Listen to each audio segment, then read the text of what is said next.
Want to turn still photos into stunning videos with Google Vids? In 1 minute I'll show a fast, cinematic workflow, parallax, smooth camera moves, and scribble overlays. Step 1. Pick a high-resolution photo with a clear foreground and background. Step 2. Separate subject and background into layers to build depth. Step 3. Import layers into Google Vids and enable dynamic parallax with subtle depth values.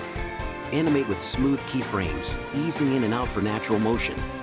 Add scribble-style overlays in bold, high-contrast captions for instant clarity. Soften edges with light wrap and selective background blur to sell the effect. Stagger movement speeds, foreground moves faster, background slower for convincing parallax. Polish with color grade, selective sharpening, and a cinematic crop.